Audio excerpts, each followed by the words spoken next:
So hello guys, for today's video ay pag-uusapan natin ngayon yung Lazada Fast Cash. So 2023, una akong nag-upload tungkol sa kung paano ma-activate yung Lazada Fast Cash. Pero sadly, hindi talaga ako ma-approve doon.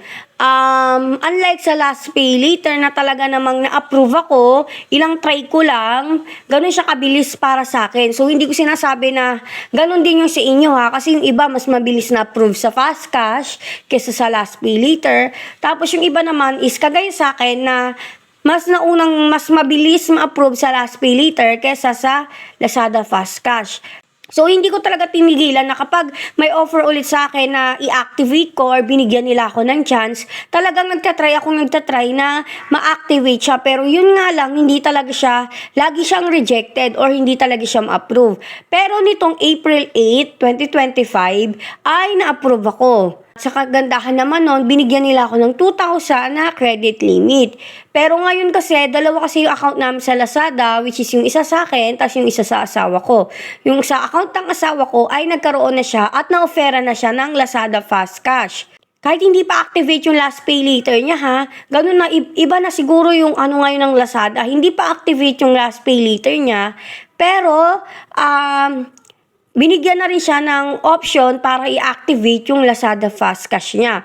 So, ito na nga, i-activate ko yung Lazada Fast Cash niya at tingnan natin kung ma-approve din ba siya agad, kung magkano yung credit limit na ibibigay niya, same lang din ba sa akin na 2,000, at kung may mga changes ba tungkol sa pag-a-activate unlike last year or last 2 years na kagaya ng ginawa ko. So kung gusto nyo malaman ay stay tuned lamang. So ito na nga yung Lazada Fast Cash niya at kung makikita ninyo dito, same pa din naman siya last year. Sabi nga dito na may instant loan nga up to 80,000. Ang una natin dapat gawin ay i-on yung location service natin. May 2-step para magawa ito. Ito nga yung una. Swipe down natin yung screen. Tapos makikita na natin yung location icon. Tapos ito turn on natin yon. So ito siya, ganyan siya. I-swipe nyo pababa. Makikita nyo na agad yung location icon. So ito turn on natin yan. Tapos yung solution B naman or yung second way para ma-turn on natin yung location ay pupunta tayo sa settings. Tapos go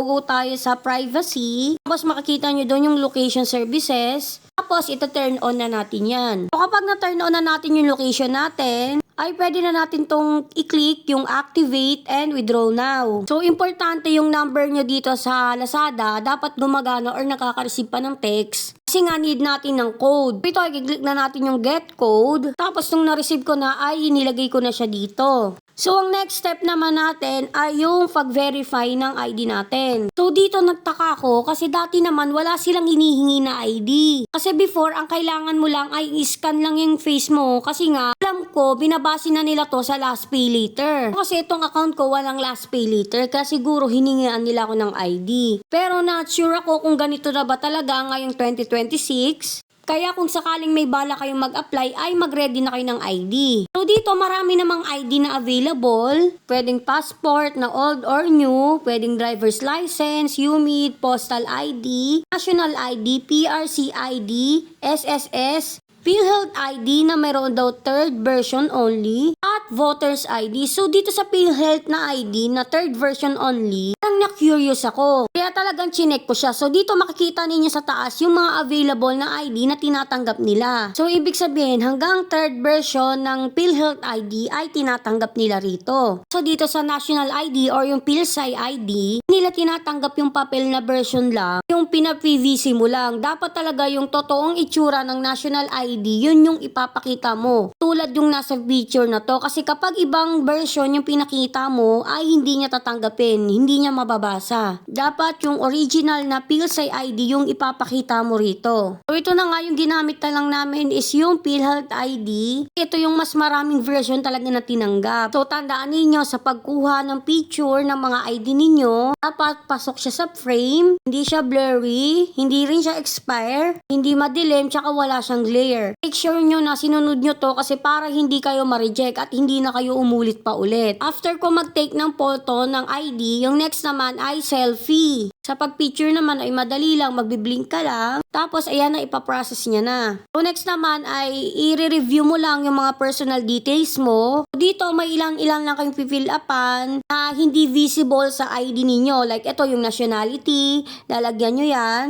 Tapos, yung place of birth, yan, yung marital status. Tapos, lastly, is itong residential address. So, dito, nangamba ako kasi magkakaiba yung address ko sa ID, yung address ko sa location nung tinurn on ko yung location services. Tapos, iba rin yung nakalagay dito. Siyempre, di ba kapag ganito, dapat same yung ID, yung address sa ID, tsaka yung address dito. So, dito naman sa case na to, wala namang nakalagay na dapat same sila. Kaya, hindi ko na rin siya binago at hinayaan ko na lang siya. So, next naman is yung additional details, like kung ano yung education mo, yung occupation, tsaka ilalagay mo rin dito yung emergency contact mo. Siyempre, ilalagay mo rin yung name, yung phone number niya, tsaka kung ano yung relationship ninyo. Kaya yung nanay, tatay mo, kapatid mo, yung asawa mo. Pag okay na, is pwede mo nang i-click itong submit details. Tapos ayan, nag-antay lang ako. Sabi kasi dito is makukuha mo na daw yung result within 30 seconds. Kaya talagang nag-antay ako, hindi ko siya inalis or binak. Nag-antay talaga akong matapos yung 30 seconds. Pero nung matapos na yung 30 seconds, ay ganito naman yung lumabas. Under review pa rin daw siya at give us daw sila ng time para ma-review yung account. Tapos sa may baba is nakalagay pa na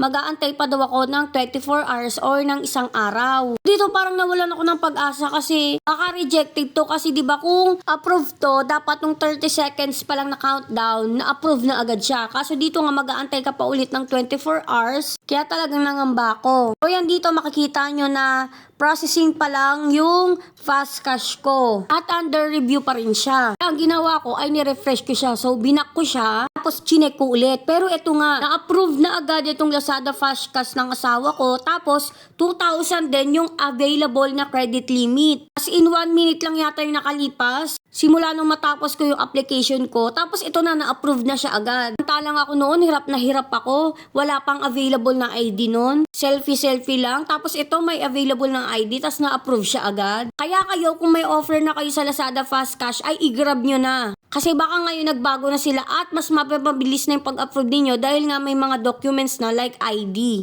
So yun nga no, sana may natutunan kayo sa video na ito. Thank you for watching. Yun lang.